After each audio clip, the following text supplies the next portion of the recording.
رشتوں کو روح کا رشتہ بنائیں، وفا کا رشتہ بنائیں، وفا کا۔ کتے کا ذکر قرآن پاک میں آیا ہے، اس لیے آیا ہے کہ اس نے اللہ کے ولیوں سے وفا کی تھی، اسی آیا ہے کہ اس نے اللہ کے ولیوں کے ساتھ وفاداری کی۔ وفاداری کی تو اللہ نے اس کا ذکر قرآن۔ ایک بادشاہ تھا،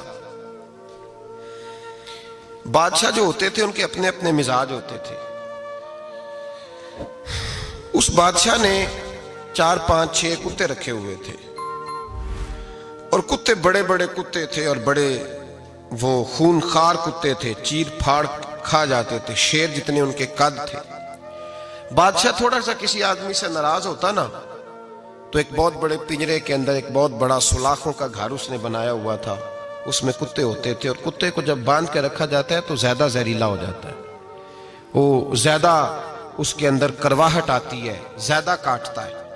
اس نے قید کیے ہوئے تھے، کتے تو بڑے زہریلے تھے۔ جس آدمی سے بادشاہ تھوڑا سا ناراض ہوتا نا تو وہ کتے کے آگے اس آدمی کو ڈالتا، کتے اس کو چیر پھاڑ کے کھا جاتے۔ یہ سزا تھی، لوگوں کو پتا تھا۔ بادشاہ کے وزیر نے بڑی خدمت کی بادشاہ کی، 35 سال تک نوکری کی، لیکن ہر سورج نے غروب تو نہیں ہوتا ہے نا، ہر چاند نے ڈھلنا بھی ہوتا ہے۔ اب بوڑھا ہونے لگا، وہ جو مضبوط حافظہ تھا وہ کمزور ہونے لگا، ہلکی ہلکی غلطی۔ بادشاہ مزاج کا بادشاہ تھا، پر نہیں سمجھ میں آیا، تو میں نے کہا کہ لوگ کہتے ہیں ہمیں کام پیارا ہے، چم نہیں، تو رشتہ وفا کا تھا ہی نہیں۔ وزیر سمجھنے لگا کہ اب نہ میں بھی غلطیاں کرنے لگا ہوں، تو ایسا نہ ہو کسی دن میں بھی ان کتوں کا شکار ہو جاؤں۔ اس نے بادشاہ سے کہا کہ بادشاہ، مجھے آہستہ آہستہ معذرت کرنے لگا، قدم ہٹانے لگا کہ مجھے چھٹی دے دی جائے، اب میں بوڑھا ہو گیا ہوں۔ لیکن اس نے کہا نہیں نہیں، جب تک میری طبیعت نہیں مانتی تم نہیں جا سکتے۔ مطلق العنان لوگ تھے، وزیر خاموش ہو گیا، پریشان رہنے لگا، غلطی ہو گئی ہے تو پھینک دے گا۔ ایک تجویز اس کے ذہن میں آئی، وہ جو پنجرے، کتوں کے پنجرے پر محافظ بیٹھا تھا نا، جو ان کو کھانا ڈالتا تھا، روٹی ڈالتا تھا، گوشت دیتا تھا، اس کو ایک دن کہنے لگا یار تیری ڈیوٹی ہے سارا دن کتوں کو کھانا دینے کی، گوشت دینے کی، تو 2 4 دن ڈیوٹی مجھے نہیں دیتا؟ کہ تو لے لے، میں تو پہلے ہی پریشان ہوں، سارا دن ان کی دیکھ بھال کرتا ہوں۔ اس نے کچھ تھوڑا سا گوشت لیا، پنجرے کے باہر کھڑے ہو کے کتوں کو ڈالا۔ اگلے دن تھوڑی روٹیاں لے آیا، کتوں کو ڈالی۔ 2 4 دن، ہفتہ، مہینہ، سال بھر، جتنا اس کو موقع ملا وہ دن بھر خدمت کرتا۔ بس وقت ایک دن آ گیا، بادشاہ کو کوئی بات اچھی نہ لگی، اس نے کہا اس بڈھے کو اٹھاؤ اور ڈالو کتوں کے پنجرے میں، ساری زندگی یہاں رہا، اسے ابھی تک نہیں پتا چلا میرے مزاج کا۔ جب اٹھا کے پنجرے میں ڈالا نا تو بجائے اس کے کہ کتے اسے کاٹ کھاتے، وہ اس کے پیر چومنے لگے، وہ پیر چومنے لگے، ہاتھ چومنے لگے، چاٹنے لگے۔ تو بادشاہ اب سامنے کھڑا تھا نظارہ دیکھنے کو کہ چیر پھاڑ کرتے تو خوش ہوا کرتا تھا، خونخوار درندے جیسی اس کی طبیعت ہو گئی۔ جب دیکھا وہ پیار کر رہے ہیں تو بادشاہ وزیر سے کہنے لگا یہ کیا ہے؟ تو وزیر رو پڑا، کہنے لگا تو سیاستدان تھا تو میں بھی سیاستدان تھا، ساری زندگی سیاست کی، لیکن دنیا داروں کے ساتھ رہا، تو انجام یہ ہوا کہ مجھے اس پنجرے میں ڈال دیا گیا۔ دیکھ تو بہت بڑا سیانہ تھا اور میں بھی سمجھدار تھا، وزیر رہا، لیکن ہمارا روح کا رشتہ نہ بن سکا۔ ارے ہم سے تو یہ کتے ہی اچھے نکلے، تیری 40 35 سال خدمت کی تو تو نے کتوں کے آگے ڈال دیا، انہیں تو چند مہینے روٹی ڈالی ہے، میرے وفادار ہو گئے۔ چند مہینے روٹی، جنہ تنا وچ عشق نہ رچیا کتے او نہ تھی چنگے، جنہ تنا وچ عشق نہ رچیا کتے او نہ تھی چنگے، مالک دے کر راکھی کر دے صابر بھکھے ننگے۔ اور بابا بلے شاہ صاحب فرماتے ہیں تو راتی جاگیں تے شیخ صدا میں، راتی جاگ دے کتے تے تیتھوں اتے مالک دا در مول نہ چھڑ دے، پاویں مارو 100 جتے تے تیتھوں اتے رکھا سکھا کھا، دنے جار رکھاں وچ ستے، تیتھوں اتے ایک برکی دا قدر پچھانن، پاویں مالک ہون ستے۔ ایک برکی دا اوپر کھڑے ہو کے کام نہیں کرانا پڑتا کہ میں کھڑا رہوں گا تو کام صحیح ہوگا، جاؤں گا تو نہ. ایک برکی دا قدر پچھانن پاویں مالک ہو من ستے. پھر اپنے آپ کو مخاطب کیا، کہنے لگے اٹھ بلیا چل یار منا لے نہیں تے بازی لے گئے نہیں کتے. اٹھ بلیا چل یار منا لے نہیں تے بازی لے گئے نہیں، جلدی کر اٹھ جا، یہ تو آگے گزر گئے تجھ سے. تو بھائی یاد رکھو، رشتہ وفا کا ہو تو قائم رہتا ہے اور بے وفائی کا ہو تو ٹوٹ جاتا ہے. مدینے کے محبوب سید عالم صلی اللہ علیہ وسلم نے مکہ فتح کیا، شور ہو گیا اذا جاء نصر اللہ والفتح، فتح ہو گئی. انا فتحنا لک فتحا مبینا کے جلوے نظر آنے لگے. آج عرب کا نقشہ بدل گیا، حالات تبدیل ہو گئے، دنیا بدل گئی. محبوب پاک سید عالم صلی اللہ علیہ وسلم اس شان سے مکے میں داخل ہوئے کہ ہر کونے سے نبی پاک کے نام کے نعرے بلند ہونے لگے. ابھی 10 سال پہلے نبی پاک روتے ہوئے مکے سے نکلے تھے، 10 سال قبل روتے ہوئے گئے تھے اور 2 غلام حضور کے ساتھ تھے. آج اسی مکے میں حضور آئے ہیں تو لگتا ہے پہاڑ اور پتھر بھی میرے رسول کے نعرے لگا رہے ہیں. تو ایک عروج ہو گیا، حالات ایک نیا رخ اختیار کر گئے.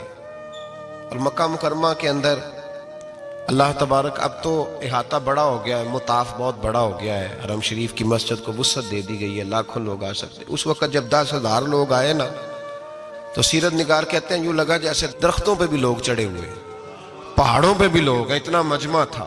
کہاں 2-3 لوگ اور کہاں ہزاروں کا اجتماع. میرے نبی پاک صلی اللہ علیہ وسلم نے طواف کیا اونٹنی پہ بیٹھ کے کعبے کا. پھر میرے محبوب تشریف لائے اور حضور نے خانہ کعبہ کا دروازہ کھولا. پھر میرے نبی پاک نے بت توڑے. پھر میرے محبوب نے خانہ کعبہ کے دروازے میں کھڑے ہو کے خطبہ ارشاد فرمایا. پھر میرے رسول پاک صلی اللہ علیہ وسلم کے جلوے زمانے نے دیکھے. ان سارے حالات میں دنیا نے ایک وفا کا عجیب منظر دیکھا کہ اس موسم بہار میں نہ تو آواز حضرت ابو بکر کے نام کی بلند ہوئی، نہ عمر فاروق اور نہ مولا علی کے نام کی بلند ہوئی. اس مجمع عام میں محبوب پاک کی آواز گونجی تو رب کریم کے حبیب نے فرمایا این بلال، میرا بلال کہاں ہے، میرا بلال کہاں ہے، اس کو بلاؤ نا، کدھر ہے بلال. عجیب رنگ وفا دیکھا نا لوگوں نے. یہ وفا فرمایا بلال کدھر ہے. حضرت بلال ہاتھ باندھے سب سے پیچھے، وہ شہرت سے بچنے والا پیچھے پیچھے رہتا ہے. جی چاہتا ہے ساری غزلیں اس ظالم کے نام کروں. پیچھے تھے حضرت بلال رضی اللہ تعالیٰ عنہ. دوڑے حضور میں حاضر ہوں. فرمایا ادھر آ یار، کعبے کی چھت پہ تو چڑھ ذرا، آذان تو سنا. ایک صحابی حضور کے کان میں بولے، اور یہ بھی حکمت الہی تھی کہ وہ بولے، حضرت بلال کی شان ظاہر ہونی تھی. کان میں کہا یا رسول اللہ کافر پہلے ہی مر گئے، پہلے ہی کوئی حال نہیں ان کا، آج تو بالکل ہی ختم ہو گئے. حضور آج آپ کا سکہ چل گیا ہے، بلال کے بڑے دشمن ہیں، بلال کو رہنے دیں، کوئی اور نہ آج اذان دے دے. کان میں بات کہی تھی، چاہیے تھا جواب بھی کان میں آتا، پر معصوم آمنہ فخر آدم و بنی آدم وفا کا خطبہ پڑھنے لگے. وفا کا خطبہ شروع ہوا.